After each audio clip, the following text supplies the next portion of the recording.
I really, really like passion in politics. I think the first step to affecting real change, whether you're liberal or conservative, is being passionate. And I really appreciate people having these fervent attitudes to certain policies. Now, where passion can be dangerous is when you're not willing to listen to other ideas. That's where passion can get really dangerous. You, at the Reagan era, started to see stagnation with real wages. And I think what happens is people see things relatively. And especially with the proliferation of the internet, it's been very easy for young people to see people who are doing much better than them. And to listen to other ideas. Because I'm very impressed by one of the candidates, Andrew Yang, what he said a few days ago on Twitter. He said, look, being open to other ideas is itself a sign of confidence in your own. And if, as young people, we're willing to listen to other ideas and be open-minded, that doesn't mean we're giving up our own convictions. In fact, we very well may be more confident in our own ideas afterward. And it's understandable why Bernie gets so much support. It's understandable why someone like Elizabeth Warren gets so much support. The same thing why Trump gets so much support. Because people essentially look at how they and their group is doing compared to the other ones. And I don't think the younger people who look at the wealth inequality that's described today, I don't think they have the perspective that everybody has got richer. And I think that's one of the unfortunate things today. There are young conservatives, there are young liberals, and obviously right now, as it stands, the Democratic Party gets more votes from our generation, from the millennials, and that's just how it is at the moment. But I think the real challenge right now is how people are exposed to different ideas. I think these young people, they don't necessarily oppose a lot of the things that the Republican Party is pushing. They're just not exposed to the ideas behind them. And I think the Republican Party and the conservatives are sometimes portrayed as kind of crazy caricatures of what they really are, and that's affecting how young people think. Young people look at social media, they look at the mainstream media, and they see a lot of negative things said about people that are less liberally inclined. And that's affecting the way they vote, and I wish it wouldn't affect it as much as it does. And so I think Bernie kind of taps into this jealousy that people have. And there's no doubt that the country, a lot of the people today are struggling.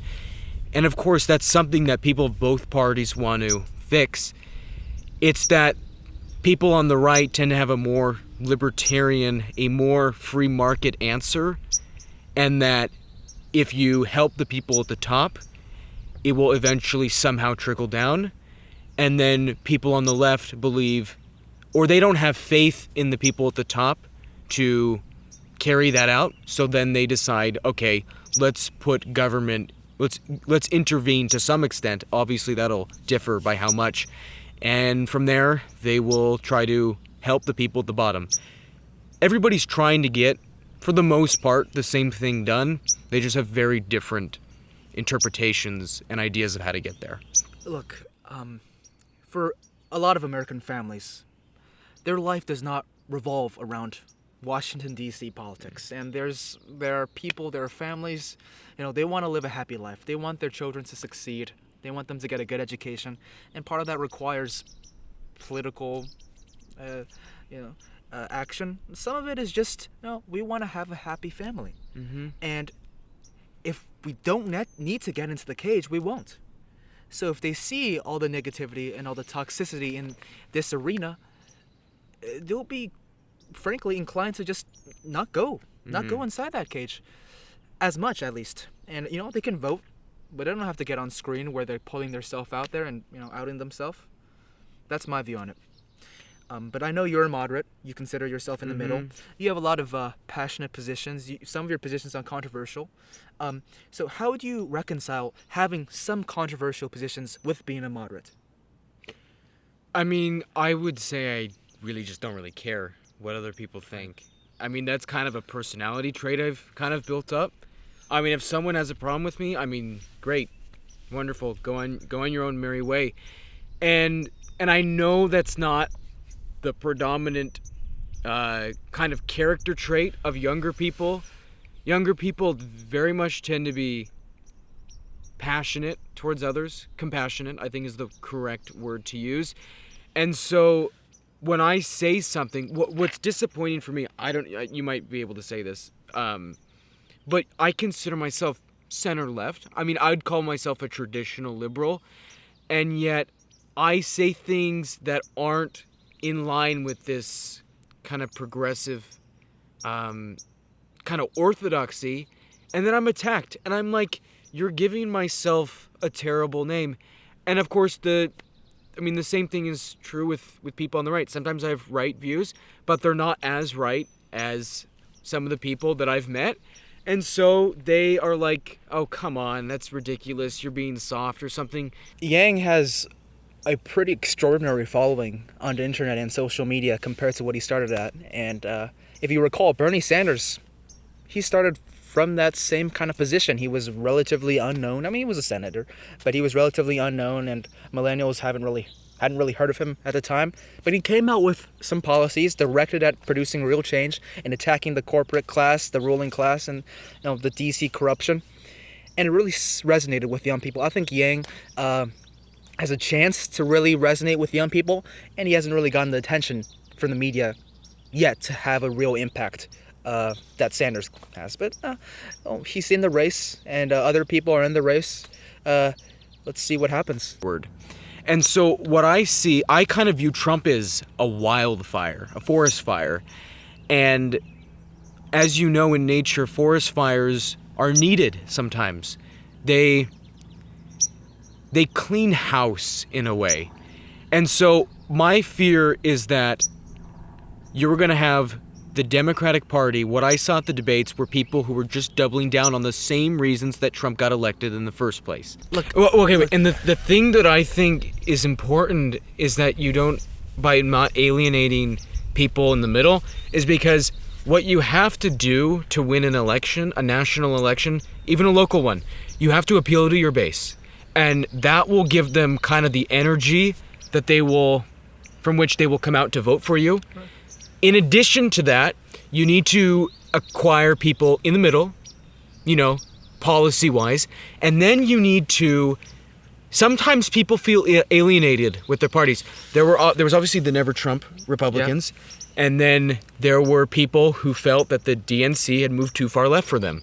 And so the goal of each party should be to acquire some of those moderate voters, and then to get the kind of the voters in the party of the other side who kind of feel left stranded on an island. Right. And like the boat had sailed without them. And look, I think moderates are generally polite and friendly people. Mm-hmm. You can actually see on the debate stage, when they say they're moderate, that's shown in their personality as well. They're moderate people, and you see people on the extremes that are more kind of open with their inflamed positions. I mean, have you noticed, literally in terms of just like the way moderates on policies talk is more calm-mannered than the people who are very far in one direction?